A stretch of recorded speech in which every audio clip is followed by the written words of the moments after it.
하나님, 우리가 영원히 주님만을 섬기겠다고 고백하며 찬양하는 귀한 찬양대의 고백을 기뻐 받으신 줄 믿습니다. 또한 그 고백이 우리 모든 성도들의 고백이 되게 하시고, 또 아버지 그리하여 하나님만을 영화롭게 하는 귀한 백성들 되시도록 은혜를 베풀어 주시옵소서. 시간 주의 말씀 앞에 나아갑니다. 거룩하신 주님, 우리로 하여금 말씀을 듣게 하시고 말씀을 깨닫게 하시고 더 말씀 앞에서 순종으로 살아가는 귀한 백성들 되게 도와주시옵소서. 예수님의 이름으로 기도드립니다. 아멘. 할렐루야. 아멘. 우리가 계속해서 이 기독교의 기본 진리에 대해서 나누고 있는데요. 우리 지난주 이제 성부 하나님에 이어서 오늘은 성자 예수님에 대해서 한번 나누는 시간이 되겠습니다. 지난주 성부 하나님을 다루면서도 우리가 좀 할 이야기가 많고 또 해야 될 것들이 많고 길어졌는데, 사실 성자 예수님에 대해서 이야기하자면 성부 예수님, 성부 하나님보다 훨씬 더 할 말이 많습니다. 왜 그렇습니까? 성자 예수님은 이 땅에 인생으로 오셔서 우리와 함께 이 땅 가운데 사신 분이기 때문입니다. 그래서 오늘은 이제 뭐 다 이야기를 할 수 없고 집중하기 위해서 성육신과 십자가와 부활, 이것을 중심으로 함께 이 예수님의 가장 중요한 이 사역들을 중심으로 함께 나누도록 하겠습니다. 성자 예수님을 이야기할 때 무엇보다 가장 중요한 것은 성육신이다라는 것입니다. 성육신 들어보셨죠? 이것이 있어야 십자가와 또 부활이 있습니다. 우리가 성육신을 이해할 때 우선 이제 쉽게 말하면 이런 것이죠. 예수 그리스도께서 인간의 몸을 입고 이 땅에 오셨다. 하나님이 사람의 몸을 입고 이 땅에 오셨다. 그래서 예수님은 완전한 하나님이시다. 그리고 예수님은 완전한 인간이시다. 여러분, 이 사실을 이해하는 것이 굉장히 중요합니다. 사실 이제 많은 이 이단들이, 이 기독교의 시작부터 있었던 그 이단들이 다 이것, 성육신과 십자가와 부활, 이것들을 가지고 조그마한 비틀어서 이야기를 함으로 거짓 메시지를 만들어내면서 그 이단들이 출현해 왔던 것을 볼 수 있습니다. 예수님에 대한 어떤 잘못된 이해, 잘못된 가르침들, 이 역사 속에서 계속 있어서 왔습니다. 오늘날까지 있죠. 그런데 이제 지금 이 시간에 그런 것들은 다 다룰 수가 없습니다. 우리가 지난주에도 말씀을 드렸지만은 하나님의 제2위격인 예수님, 성자 예수님은 성부 하나님과 동격이십니다. 오늘 본문의 말씀처럼 하나님의 본체이신 그분이 육신의 몸을 입고 이 땅에 오신 것입니다. 그래서 그분은 완전한 하나님이시고 완전한 사람이신 것이죠. 지난주 이제 잠깐 삼위일체를 말하면서 이 삼위일체가 어떤 인간의 이해와 사고의 한계를 뛰어넘는 이 신비의 영역에 가깝다, 신비의 영역이다라고 그렇게 말씀드렸는데, 사실은 이 성자 예수님이 어떻게 완벽한 사람으로 그리고 어떻게 완벽한 하나님으로 이렇게 올 수가 있는가, 이것 역시도 신비적인 요소가 있다라는 것을 우리는 기억하셔야 됩니다. 그래서 우리는 이제 예수님을 이야기할 때 너무 인간적인 예수님의 모습에, 이 극단적인 예수님의 모습을, 인간적인 예수님의 모습을 강조하면 때로는 하나님의 신성을 부인하게 되는 그런 어떤 이단으로 나아가기가 쉽습니다. 또 반대의 경우도 마찬가지죠. 신성만을 강조하고 극단적으로 강조하다 보면 인간 예수님에 대해서는 우리가 생각하지 않는 잘못된 이단이 될 수가 있습니다. 이 얘들이 이제 신성만을 강조한 그 얘들이 우리 성경에도 등장하는 그 이단들, 특별히 이제 영지주의와 같은 그런 이단들이 이 초대교회 때부터 활발하게 있었던 것을 볼 수 있습니다. 그래서 우리가 건강한 신앙, 정말 하나님 앞에서 바른 신앙, 그것은 완전한 인간, 완전한 하나님으로서 오신 그 예수 그리스도를 믿고 선포하는 것이죠. 그리고 그 신학을 잘 보여준 것이 바로 오늘 본문의 말씀이다라고 말씀인 것을 우리가 볼 수가 있습니다. 자, 우선 오늘 이 본문 말씀 중에 5절부터 7절까지만 함께 다시 봉독하겠습니다. 우리 같은 목소리로 함께 봉독하겠습니다.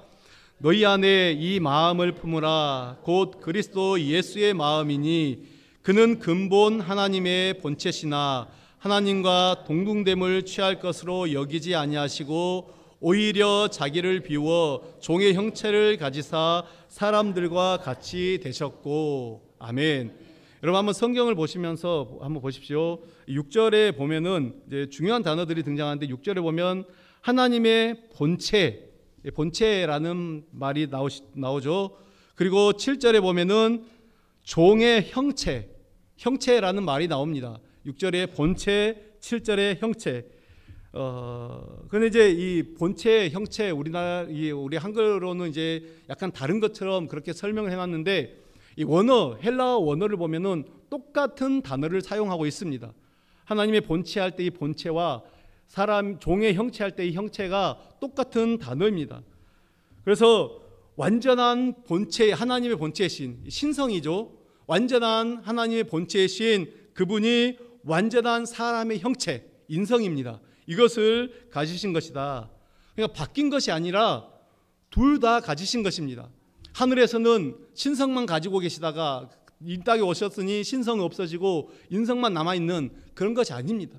이 땅에 계시면서 예수님은 완전한 그 하나님의 본질과 완전한 인간의 본질, 이것들을 둘 다 공유한 분이셨습니다.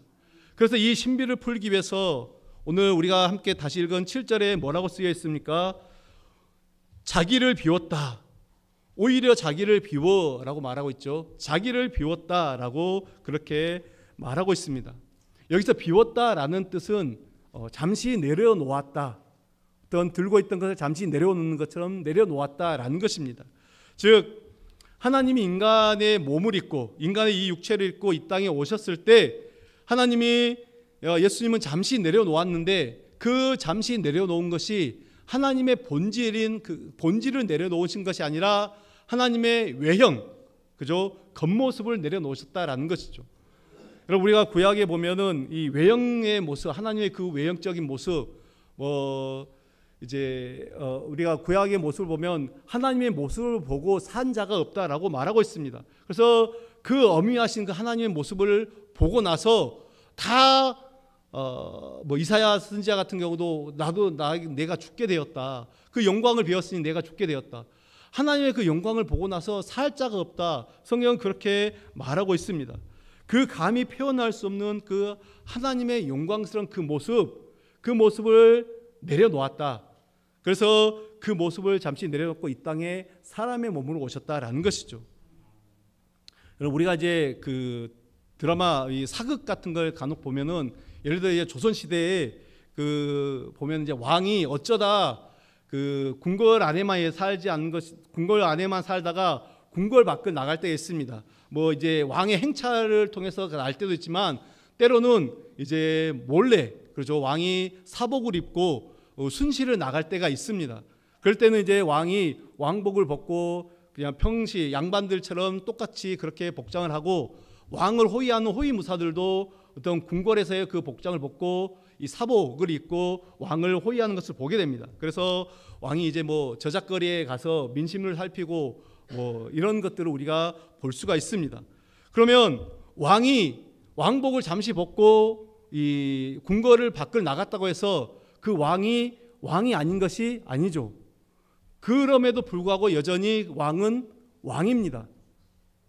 이해하시죠? 네. 그 사람의 신분은 여전히 왕입니다. 다들 처음 듣는 얘기처럼 그렇게 반응하고 계신데요.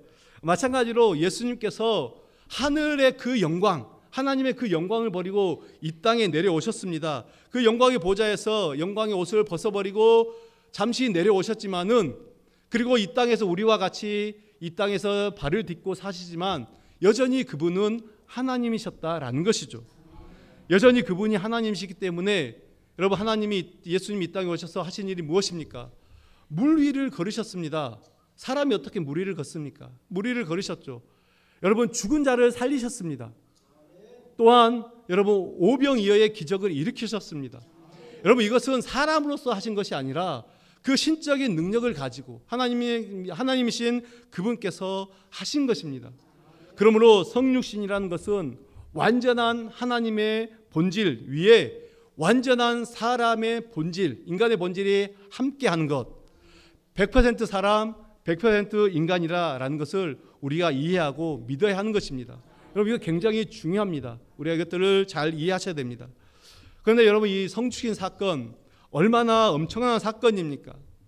이 땅에 예수님이 오신 그날 우리는 뭐라고 부르죠? 성탄절, 크리스마스, 그죠? 이 크리스마스 우리가 기뻐하며 축하하며 또 함께 즐거워하며 선물도 주지만 우리 편에서는 그런 기쁜 날이지만 여러분, 예수님 편에서 한번 생각해 보십시오. 예수님 입장에서 이날이야말로 고통과 아픔의 시작입니다. 예를 들어 이제 우리 사람들도 이제 사업을 하다가 또 잘 나가다가 실패한 경우가 있습니다. 그러면은 예를 들어서 이제 우리가 집에 한 50평 아파트에서 살다가 한 20평으로 이제 이사를 간다고 한번 생각해 보십시오. 그럼 그것처럼 불편하고 때로는 비참한 것이 없습니다. 인간은 위로 올라갈 수는 있어도 내려온다는 것, 아래로 내려온다는 것은 그 얼마나 치욕적이고 고통인지 모릅니다. 그러니까 가만 보면 높은 자리에 있는 사람들은 그 자리에서 내려오기 싫어서 자신들이 어떤 잘못을 해놓고도 잘못이 없다고 발뺌할 때가 많고 거기서 기를 쓰고 버티는 그런 것들을 우리가 볼 때도 있습니다. 여러분, 인간의 세계도 이럴진데, 인간의 삶도 이럴진데 하나님의 레벨, 그죠? 하나님의 레벨에서 인간의 레벨로 내려온다는 것, 그야말로 어마어마한 수치고 고통이고 아픔입니다. 그러면 예수님이 이제 당시에 이 세계를 제패했던 로마의 어떤 로마 황실의 이 황제의 가문에서 태어났으면 어땠을까요? 그러면 조금 괜찮았을까요? 그건 우리 생각이겠죠. 여전히 비참함, 여전히 고통은 동일합니다. 예수님은 창조주이시죠. 그렇기 때문에 그분이 이 피조 세계로 내려오신다는 것, 피조물과 같이 되신다라는 것은 그분이 왕으로 태어나든 아니면 세상에서 가장 부유한 그 자로 태어나든 그야말로 예수님에게는 그것 자체가 고통이고 아픔이고 수치입니다. 우리가 이것들을 다 헤아릴 수 없다라는 것이죠. 자, 더 자세한 이야기들은 생략하고 이 중요한 부분들을 중심으로 말씀 나누겠습니다. 그래서 우리가 예수님을 이해할 때 완전한 하나님, 완전한 인간, 이것을 우리가 받아들이는 것이 너무나도 중요합니다. 자, 그 다음에는 또 한 가지 중요한 것이 바로 이 십자가입니다. 이 성육신하신 예수님의 그 십자가 사랑, 그것을 말씀하는 것이죠. 우리 오늘 본문 8절의 말씀도 같이 한번 볼까요? 8절입니다. 시작. 사람의 모양으로 나타나사 자기를 낮추시고 죽기까지 복종하셨으니 곧 십자가에 죽으심이라. 아멘. 여러분, 우리가 잘 알듯이 이 십자가 형벌은 가장 고통스러운 형벌입니다. 그 당시 이제 로마가 가지고 있던 여러 가지 형벌 중에서 그나마 이제 로마 시민권을 가진 자들, 로마 시민들에게는 가장 고통을 빨리 덜어주는, 그렇게 가장 이제 극악한 자들이죠. 이 사형에 해당하는 자들을 로마 시민권자들에게는 가장 고통을 빨리 없애주는 그 참수형을 시켰습니다. 그래서 우리가 이제 보면 이 바울이 로마 시민권자였지 않습니까? 그래서 이 바울의 이제 성경에 나오지 않지만은 바울이 순교할 때 참수형을 당했다라고 그렇게 이제 전해지고 있습니다. 그런데 베드로는 로마 시민권자가 아니었어요. 그래서 베드로가 이제 전설에 의하면 십자가를 지었는데 나는 예수님처럼 십자가를 제대로 질 수 없다, 거꾸로 지겠다, 이렇게 이야기하지 않습니까? 로마 시민권자가 아니기 때문에 그렇습니다. 여러분, 고통을 길게 하고 또 그 처형받는 장면을 오랫동안 공개할수록 얼마나 그것이 수치스럽습니까? 얼마나 그 치욕스럽습니까? 십자가가 바로 그런 방법, 그런 처형 방법이었습니다. 완전히 발가벗겨서 거의 죽을 때까지 매를 맞고 그 다음에 양손은 이제 묶여서 못 박아서 걸어 놓으면은 그 사람이 어떻게 됩니까? 대부분 몇 시간 안에 다 죽게 된다라고 말합니다. 그래서 그 십자가에 있으면은 이제 전해지는 이야기로는 다른 것 때문이 아니라 숨을 제대로 못 쉬어서 숨이 막혀 죽는다, 그렇게 전해지고 있습니다. 간혹 경우에 따라서는 일찍 죽지 않고 뭐 하루 이틀 이상 그렇게 십자가에서 매달려 있다가 죽는 경우가 있다라고 합니다. 그런데 그런 참혹한 십자가의 형벌은 그 예수님께서는 자발적으로 선택하셨고 받으셨습니다. 많은 사람들이 여전히 이해하지 못하는 것이 왜 예수님이 그런 방법, 왜 그렇게 불쌍하고 무기력하게 그 십자가에 의해서 죽어야 되는가, 그렇게 생각하는 사람들이 있습니다. 그러나 예수님은 결코 힘이 없어서 무력하게, 그래서 이 로마의 창칼에 굴복하신 것이 아닙니다. 이것은 예수님께서 자발적으로 선택하신 예수님의 선택입니다. 그래서 요한복음 10장 17절 18절에 이렇게 말씀하고 있습니다. 함께 볼까요? 내가 내 목숨을 버리는 것은 그것을 내가 다시 얻기 위함이니 이로 말미암아 아버지께서 나를 사랑하시느니라. 이를 내게서 빼앗는 자가 있는 것이 아니라 내가 스스로 버리노라. 나는 버릴 권세도 있고 다시 얻을 권세도 있으니 이 계명은 내 아버지께서 받았노라 하시니라. 오늘 이 말씀에서 보면은 예수님께서는 스스로 이 십자가의 길을 선택하셨다 말씀하고 있습니다. 우리가 잘 아셔야 될 것이 예수님은 인간의 몸을 입고 계셨지만 여전히 하나님이십니다. 하나님의 아들이시죠. 겟세마네 동산에서 예수님께서 잡히실 때 우리 주님이 직접 말씀하셨습니다. 무슨 말씀하셨습니까? 지금 이제 베드로가 칼을 쓰는 베드로를 향해 그 종의 귀를 떨어뜨린 그 종을 고쳐주시면서 예수님이 하신 말씀이 뭡니까? 내가 원하면은 지금 이 순간에 아버지께 구하여서 하늘에서 12군단 더 되는 천사들을 보내게 하셔서 이 로마의 군대를 전멸시킬 수도 있다. 그럼에도 불구하고 예수님은 그 힘을 포기하셨습니다. 힘이 있으면서도 사용하지 않으셨죠. 여러분, 할 수 있지만 쓰지 않는 것, 힘이 있으면서도 쓰지 않는 것, 이것은 쉽지 않습니다. 그런데 예수님께서는 그것들을 포기하셨습니다. 자신의 생명을 포기하셨습니다. 왜 그렇습니까? 우리를 사랑하시기 때문입니다. 예수님이 십자가를 지시는 것이 우리를 살릴 수 있는 유일한 길이기 때문에 예수님이 그 십자가를 지셨습니다. 그렇게 여러분, 이 십자가는 우리 하나님의 사랑의 극치를 보여주는 것입니다. 이 십자가보다 더 큰 하나님의 사랑이 우리에게 나타난 적이 없다는 것이죠. 여러분, 우리가 누군가를 사랑하면은 그 사랑을 위해서 얼마나 대가를 치를 준비가 되어 있느냐, 그것을 통해서 우리의 사랑의 깊이를 가늠할 수 있습니다. 내가 내 생명까지도 내어줄 수 있는가? 그건 사랑이 깊은 거죠. 그러나 내가 약간 나에게 있는 약간의 어떤 돈이나 다른 걸로 좀 도와주고 만다, 그러면은 그 정도밖에 사랑하지 않는 것입니다. 예수님께서는 우리에게 무엇을 주셨습니까? 여러분이 가지고 원하는 어떤 세상의 물질을 주셨습니까? 명예를 주셨습니까? 권력을 주셨습니까? 예수님은 이런 것 주시지 않고 우리에게 당신의 생명을 주셨습니다. 여러분, 제가 이제 가지고 있는 텀블러를 한번 보십시오. 이 텀블러가 이제 별다방에서 판매하는 거더라고요. 근데 이게 싸지가 않더라고요. 근데 만약에 이제 이 텀블러를, 이 컵을 만 원을 주고 샀다면은 이 텀블러의 가치는 10,000원입니다. 그렇죠? 이해가 안 되시나요? 반응을 좀 주십시오. 네. 그래야 빨리 끝납니다. 네. 그렇다면은 여러분, 이제 예수님의 생명으로 여러분을 샀다. 그죠? 여러분은 얼마짜리입니까? 아니, 얼마짜리가 아니라 우리는 예수님짜리입니다. 예수님의 생명, 그것이 바로 그만큼 우리가 소중한 존재라는 것입니다. 여러분, 내 옆에 있는 사람이 예수님짜리다 느껴지십니까? 그렇게 보이십니까? 사실 그런데 우리는 실제로는 우리가 그렇게 소중한 존재는 아닙니다. 실제 우리의 가치는 예수님의 목숨, 생명과 바꿀 만한 그런 존재가 아니다라는 것이죠.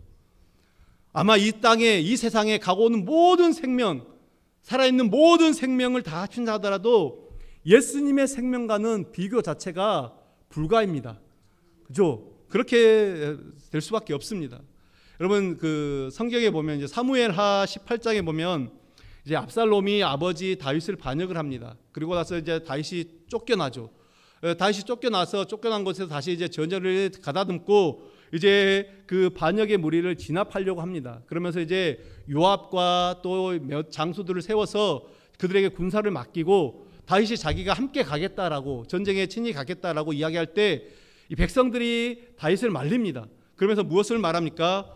왕은 우리 10,000명보다 소중하기 때문에, 왕의 생명은 우리 10,000명의 생명보다 소중하기 때문에 전쟁터에 나가지 마십시오. 그렇게 이야기를 합니다. 여러분, 이렇듯 사람의 목숨도 다 같은 목숨이 아니다라는 것입니다. 인간 왕의 목숨도 백성들 10,000명보다 소중합니다. 그렇다면은 만왕의 왕이신 예수님, 온 세상의 창조주이시고 주인이신 그 예수님의 생명은 말씀드린 것처럼 가고 오는 모든 인류보다 더 귀한 생명입니다. 그런데 그 주님께서 당신의 생명을 버리셨습니다. 그냥 이 우주의 어떤 우주의 먼지와도 같은 그런 우리에게 영원한 생명을 주시기 위해서 당신의 생명을 기꺼이 내놓으신 것이죠. 자, 그렇다면 십자가가 이렇게 중요한 이유가 무엇입니까? 왜 자꾸만 십자가 하는 것입니까? 왜냐하면은 하나님의 정의와 하나님의 사랑, 이것을 동시에 만족시키는 것이 바로 십자가이기 때문입니다. 십자가만이 이것을 만족시킬 수 있다라는 것이죠. 우리 하나님의 성품을 크게 두 가지로 우리가 이야기할 수 있습니다. 정의의 하나님, 사랑의 하나님. 많이 들어보셨죠? 하나님의 성품이 정의의 하나님, 사랑의 하나님입니다. 아주 간단하게 말하자면은 정의의 하나님은 악을 결코 용납하지 않으십니다. 반드시 벌하시고 갚아주시는 하나님이십니다. 반면에 사랑의 하나님은 무엇입니까? 무조건적인 용서하시고 무조건적인 베푸시는 그 사랑으로 용서하신 하나님입니다. 그러면 결국에는 이 두 가지가 모순이 생길 수밖에 없습니다. 그리고 이 인간적인 방법으로는 이 모순을 해결할 수가 없죠. 가령 인간이 죄를 지었기 때문에 이제 정의의 하나님의 그 입장에서 인간에 대한 죄의 대가를 죄의 대가를 인간에게서 받고자 하신다면은 그것은 정의의 하나님은 만족시키죠. 그러나 이것은 하나님, 사랑의 하나님이라는 그것에 위배되는 것이죠. 그 개념을 깨트리는 것입니다. 반대로 그렇다고 무조건 하나님께서 용서하시고 사랑하신다라고 하면은 그 역시 정의의 하나님의 개념에 위배되는 것입니다. 따라서 이 하나님의 정의와 사랑을 동시에 만족시킬 수 있는 방법, 그는 딱 하나, 누군가가 나를 위해서 죽어주는 것입니다. 누군가가 나를 위해서 죽어주는 것이에요. 그런데 아무나가 그렇게 할 수 없습니다. 자격이 있습니다. 자격이 있어야 그것도 가능한 것이죠. 그 자격이 무엇입니까? 여러분들이 자격이 되시는지 한번 생각해 보십시오. 첫 번째, 어떤 자격입니까? 죄를 지은 내가 사람이기 때문에 사람이 죽어야 됩니다. 좀 가능성이 있습니다. 하나님이 죽을 수 없고 동물이 대신해서 죽을 수 없습니다. 사람의 죄는 사람으로 갚아야 됩니다. 그래서 이제 이 구약 제사 제도의 한계가 여기에 있습니다. 제사 제도가 단회적인 이유가 여기에 있는 것이죠. 더 구체적인 설명을 생략하겠습니다. 두 번째 또 이제 조건이 있는데, 죄를 지은 내가 사람이기 때문에 사람이 죽어야 되는데 문제는 나를 대신해서 죽어야 될 사람은 죄가 없는 사람입니다. 해당되는 사람이 없습니다. 어느 누구도 없습니다. 왜요? 너나 할 것 없이 우리 모두는 다 죄인이기 때문입니다. 순서는 다르지만은 다 자기 때문에 우리는 죽게 된다라는 것입니다. 예를 들어서 두 사람이 있는데 이제 둘 다 이제 아주 흉악한 죄를, 사형에 해당하는 살인죄를 예를 들어서 이제 저질렀습니다.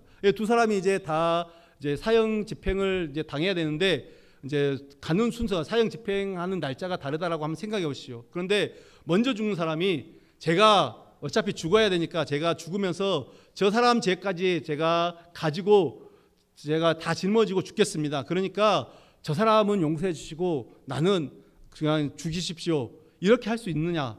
없다라는 것이죠. 우리가 다 그런 처지다라는 것입니다. 우리 중에 어느 누구도 남을 위해서 죽어줄 자격이 없다라는 것입니다. 그래서 누군가 나를 위해 죽어야 된다면 그 존재는 죄가 없어야 된다라는 것이죠. 그래서 죄 없으신 하나님, 오직 하나님만이 죄가 없기 때문에 그 하나님이 인간이 되셔서 우리를 위해서 십자가에 돌아가셔야 그 하나님의 정의, 그 하나님의 사랑이 동시에 만족이 되는 것입니다. 그래서 예수님은 죄가 없으신 존재로 이 땅에 오셔야 됐기 때문에 동정녀의 몸에서 탄생하신 것입니다. 동정녀는 처녀라는 뜻이죠. 그냥 사람으로 태어나기 위해서는 반드시 사람에게서 태어나야 했습니다. 사람으로 태어나셔야 했기 때문에 사람의 몸에서 나셔야 됐기 때문에 마리아의 몸을 통해서 나신 것이고, 남자와 여자 사이에서 태어난 모든 사람은 죄가 있기 때문에 죄 없으신 몸으로, 죄를 가지지 않고 태어나시기 위해서, 죄 없으신 몸으로 태어나기 위해서 그 동정녀의 몸에서 예수님께서는 성령으로 잉태되신 것입니다. 여러분, 우리가 이 은혜라는 말을 참 많이 합니다. 그런데 은혜라는 그냥 죄를 눈 감아 주는 것이 아닙니다. 은혜, 이것이 우리 편에서는 정말 공짜지만은 누군가가 내 죄를 대신 갚아주는 것이 은혜입니다. 이것을 다른 말로 대속이라고 그렇게 부르기도 합니다. 그래서 십자가에서 나의 모든 죄가 예수님께 옮겨지고, 그래서 예수님께서 대신 죽임을 당하고, 그리고 예수님의 모든 의로움이 나에게 옮겨져서 내가 하나님 앞에서 의롭다 하심을 얻게 되는 것입니다. 여러분, 그렇기 때문에 하나님께서 우리를 보시고 예수님의 그 십자가의 피로 말미암아 우리를 의롭다 하시는 것입니다. 이것이 바로 이루 말할 수 없는 하나님의 사랑이죠. 여러분, 이것이 바로 복음의 가장 중요한 핵심이다라고 말할 수 있습니다. 우리 예수님께서 십자가에서 달려 돌아가실 때, 죽으실 때 몇 가지 말씀을 남기셨습니다. 소위 말하는 가상칠언이다 그러죠. 그 중에서 예수님께서 이제 하신 말씀이 무엇입니까? 다 이루었다. 다 이루었다. 이 말씀이 상징하는 의미가 무엇입니까? 여러분, 예수님은 이 땅의 모든 병자들을 다 고치지 않으셨습니다. 예수님은 이 땅의 모든 귀신 들린 자의 귀신을 다 쫓아내지도 않으셨습니다. 예수님이 이 땅의 모든 곳을 다 돌아다니시면서 그들에게 복음을 전하지도 않으셨습니다. 그런데도 불구하고 예수님은 다 이루셨다라고 말씀하셨습니다. 그 이유가 무엇입니까? 바로 십자가로 말미암아 우리의 모든 죄의 문제를 해결하셨기 때문입니다. 할렐루야. 그래서 여러분, 고린도후서에서 이렇게 말씀하고 있습니다. 우리 고린도후서 5장 17절에 보면은 너무나 잘 아는 말씀이죠. 함께 봅니다. 그런즉 누구든지 그리스도 안에 있으면 새로운 피조물이라, 이전 것은 지나갔으니 보라 새 것이 되었도다. 아멘. 여러분, 우리가 이제 새로운 사람, 새로운 존재가 되었다라는 것입니다. 저와 여러분이 이 엄청난 하나님의 이 엄청난 사랑의 수혜자가 바로 우리라는 것이죠. 저와 여러분이 그 십자가의 사랑으로 구원을 받았음을 믿습니다. 자, 이제 지금까지 우리가 성육신과 십자가를 살펴봤는데 마지막 한 가지 더 살펴보겠습니다. 바로 부활입니다. 예수님의 부활. 여러분, 우리 기독교 신앙은, 기독교 신앙의 양대 산맥이 뭘까요? 하나는 십자가, 하나는 부활입니다. 그죠? 십자가가 없는 부활은 아무런 의미가 없습니다. 그리고 부활이 없는 십자가는 그야말로 비참 그 자체죠. 그래서 우리는 반드시 이 십자가 신앙을 통과해서 부활까지 가야 됩니다. 여러분, 십자가를 통과하지 않을 수는 없습니다. 반드시 십자가는 거쳐야 되는 것입니다. 누구든지 어느 누구라도 십자가 앞에서 자신의 옛사람이 깨지고, 그리고 그 십자가의 사랑이 나의 죄를 위한 것이다 라는 것을 깨달아 알고 그 십자가 앞에서 옛사람이 죽는 그런 경험이 있어야 되는 것이죠. 이것을 성경에서는 중생, 거듭남이다 이렇게 표현을 합니다. 예수님을 나의 구원자로 고백하는 것이죠. 여러분, 우리는 이 과정을 반드시 거쳐야 됩니다. 예수님을 나의 구주로, 구원자로 받아들이는, 진정으로 그것들을 받아들이는 그 과정이 우리에게는 있어야 될 줄로 믿습니다. 하지만 우리는 이 십자가에서만 머물러 있을 수 없다라는 것이죠. 십자가로 말미암아 새 사람이 되었으면은 그것으로 끝나는 것이 아닙니다. 이제 새 사람을 입었으니 그 새 사람으로 살아가는 것입니다. 언제까지나 회개만 하고 있는 것이, 앉아 있는 것이 아니라 이제는 회개에 합당한 열매, 그 열매를 우리가 맺어야 된다라는 것이죠. 그래서 십자가로 말미암아 나의 옛사람이 죽고 부활의 새 사람으로 우리가 살되, 근데 여러분, 이것도 중요합니다. 내 힘으로 살아가는 것이 아니라, 우리의 삶은 이제는 내 힘으로 사는 삶이 아니라 내 안에 계신 예수 그리스도의 능력으로 사는 것입니다. 내 힘으로 구원을 받을 수 있는 것이 아니라, 내 힘으로 천국 갈 수 있는 것이 아니라 예수님의 그 능력이 내 안에 덧입혀져야 된다라는 것이죠. 자, 그렇게 하늘 영광을 버리고 이 땅에 오신 그 예수님의 사랑, 십자가에 죽기까지 우리를 사랑했던 그 사랑의 결과가 무엇입니까? 오늘 본문 9절부터 11절까지 이 말씀을 우리가 함께 더 다시 봉독하겠습니다. 이러므로 하나님이 그를 지극히 높여 모든 이름 위에 뛰어난 이름을 주사 하늘에 있는 자들과 땅에 있는 자들과 땅 아래에 있는 자들로 모든 무릎을 예수의 이름에 꿇게 하시고 모든 입으로 예수 그리스도를 주라 시인하여 하나님 아버지께 영광을 돌리게 하셨느니라. 아멘. 여러분, 이보다 더 정말 더 놀라운 반전은 없습니다. 십자가는 도무지 상상할 수 없는 그곳까지 내려가신 것을 말씀합니다. 예수님이 어디까지 내려가셨습니까? 음부의 고통까지, 그것까지 내려가셨다라고 말하고 있습니다. 그러나 하나님이 그를 지극히 높이셨다. 이 지극히 높이셨다라는 말은 정말 가장 높은 곳으로 올리셨다라는 것입니다. 하나님께서 그 원래 그 예수님이 가지고 있던 그 영광, 그 하나님의 그 영광의 보좌로 다시 올리셨다라는 것입니다. 여러분, 아브라함이 100세의 아들을 얻었다. 놀라운 사건이죠. 놀라운 반전입니다. 여러분, 요셉이 이 애굽의 종으로 팔려갔는데 그 팔려간 곳에서 총리까지 올라갔다. 여러분, 이보다 더 기막힌 인생 역전 반전이 어디 있습니까? 그러나 성경에 예수님께서 부활하신 것은, 그 반전은 그것들보다 훨씬 더 위대한 반전이 바로 이 예수님의 부활이다라는 것입니다. 여러분, 그래서 예수님의 부활을 믿고 사는 것은 우리에게는 엄청난 의미가 있습니다. 우리가 그 의미들을 잠깐 나누도록 할 텐데요. 우선은 이 부활은 죽음을 이기는 승리라는 것입니다. 여러분, 이 땅에서 우리에게 죽음만큼 무서운 것이 어디 있겠습니까? 그렇지 않습니까? 나는 죽음이 두렵지 않다, 이렇게 말씀하신 분 계십니까? 사람은 젊은 사람이나 나이든 늙은 사람이나 모두 어느 정도 우리가 지금 죽음의 두려움은 가지고 있습니다. 그러다가 이제 막상 죽음이 내 코앞에 다가왔다 생각될 때, 예를 들어서 우리가 그런 상황이 놓일 때가 있습니다. 큰 병에 걸리거나 또는 사고를 당하거나, 여러분들 한번 생각해 보죠. 물에 빠진 경험이 있으십니까? 물에 빠졌을 때, 허우적거릴 때, 그럴 때 또 높은 곳에 어떤 올라가 있을 때, 절벽이나 그런 것에 매달려 있을 때, 여러분, 그때는 사람이 정말 극심한 죽음의 공포를 느끼게 됩니다. 어느 누구나 다 공포를 느끼게 되죠. 왜 그렇습니까? 그것은 내가 죽음을 두려워하고 있다라는 그런 뜻입니다. 인간은 그렇게 죽음을 그토록 두려워하는데, 예수님은 우리 모든 인간이 가장 두려워하는 그 죽음을 이기셨습니다. 여러분, 우리가 어떤 것을 이기고 나면은 더 이상 그것이 두렵지 않습니다. 왜요? 또 이기면 되니까. 여기에 있는 우리 모든 성도님들은 아마 한 번 정도는 사랑하는 사람을 먼저 천국으로 보낸 경험들이 있을 것입니다. 그래서 부모님을 먼저 떠나보내시거나, 아니면 배우자, 또 어떤 분은 자녀들, 또 사랑하는 누군가를 보낼 수도 있습니다. 근데 부활 신앙이 없다라고 하면은 여러분, 그 마음이 얼마나 처절하고 안타까울까요? 간혹 이제 그 장례식장을 가게 되면은 유독 심하게 통곡하는 그런 이제 빈소들이 간혹 있습니다.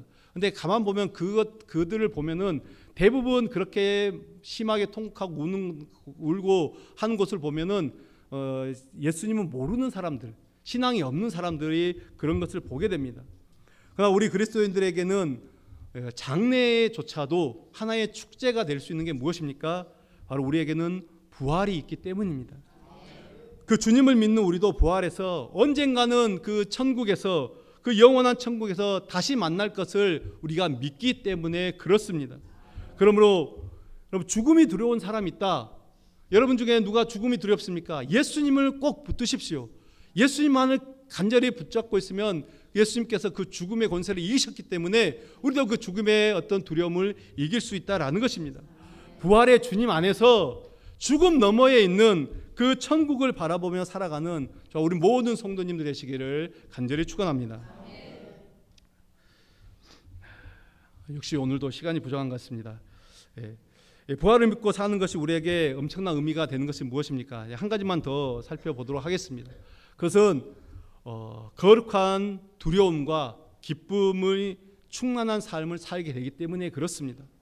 여러분, 부활하신 주님을 믿는 사람은 거룩한 두려움 그리고 그 안에 기쁨이 충만하게 됩니다. 마태복음 28장에 보면요, 이제 부활의 아침에 그 여인들이 먼저 무덤에 달려가지 않습니까? 그 무덤에 달려간 여인들이 무덤에 갔을 때 예수님의 부활의 소식을 듣게 됩니다. 예수님이 다시 살아났다는 소식을 듣고 이제 전하라, 이 소식을 전하라라고 그 이야기를 듣고 이 사실을 알리기 위해서 이제 무덤에서 이제 사실을 알리러 갑니다. 근데 마태복음 28장 8절에 보면은 무서움과 큰 기쁨으로 무덤을 떠났다, 그렇게 기록하고 있습니다. 무서움과 큰 기쁨, 그런 단어를 사용하고 있죠. 여러분, 부활하신 예수님을 경험하면은 달라지게 되어 있습니다. 여러분, 이들을 불과 며칠 전까지 예수님과 함께 먹고 마시고 또 예수님 쉽게 예수님을 대하면서 사람으로만 대하면서 그렇게 대했는데 그런 예수님이 아니다라는 것입니다. 단순한 어떤 스승인 줄 알았는데 이제 보니까 이분이 진정한 메시아 하나님임을 깨닫게 됩니다. 그것을 깨닫게 되자 그들이 이제 함부로 대할 수 없는, 내가 함부로 할 수 없는 이 하나님이다라는 사실을 깨닫게 된 것이죠. 사랑하는 여러분, 부활의 주님은 우리에게 기쁨을 주시는 분이십니다. 부활의 신앙을 가지고 살아가는 사람들은 그래서 신앙생활이 즐겁습니다. 우리가 섬기면서 봉사하면서 희생하면서도 그 안에 기쁨이 있는 이유가 무엇입니까? 내가 부활의 신앙으로 살아가기 때문에 그렇습니다. 오늘 우리가 이 빌립보서를 본문으로 잡았는데요, 빌립보서를 쓴 사도 바울 한번 보십시오. 사도 바울이 빌립보서를 쓸 당시 로마 감옥에 있었습니다. 그가 로마 감옥에서 정말 감옥에 있다는 거 얼마나 불편하고 얼마나 힘든 시간입니까? 전혀 기뻐할 일이 없을 것 같은데 사도 바울이 빌립보 성도들에게 무엇을 말합니까? 우리가 이제 어제 새벽까지 계속 빌립보서의 말씀 나눴는데 계속 그들에게 기뻐하라, 내가 다시 말하노니 기뻐하라, 내가 기뻐한다, 나도 내가 기뻐하는 것처럼 너희도 기뻐하라, 계속 이 고백을 하는 것을 보게 됩니다. 왜요? 부활하신 주님과 동행하는 사람들은 기뻐할 수밖에 없습니다. 기쁨이 넘칠 수밖에 없다라는 것이죠. 제가 시간 관계상 구절들을 다 찾아보지 않는데 성경을 보면은 정말 그 부활의 주님, 특별히 우리가 사도행전의 초대교회 특징이 무엇입니까? 그들에게 기쁨이 넘쳤다라는 그 말들이 꼭 나와 있습니다. 왜요? 부활의 주님을 알고 그 주님과 동행하기 때문에 그렇습니다. 사랑하는 성도 여러분, 여러분에게 이 부활의 주님이 주신 기쁨이 있으십니까? 다시 한번요. 부활의 주님이 주시는 기쁨이 있으십니까? 아멘. 네, 그러면 여러분 웃으십시오. 자, 지금 옆 사람을 보면서 한번 웃어보십시오. 네, 한번 웃어보십시오. 그냥 한번 웃어보십시오. 네. 기쁨이 있다라고 하면서 만약에 인상을 쓰고 있다, 거짓이죠. 예배의 자리에 있는 사람들은 언제나 그 마음 가운데 기쁨이 있어야 합니다. 왜냐하면은 하나님께서 우리에게 그 부활의 능력을 주셨기 때문입니다.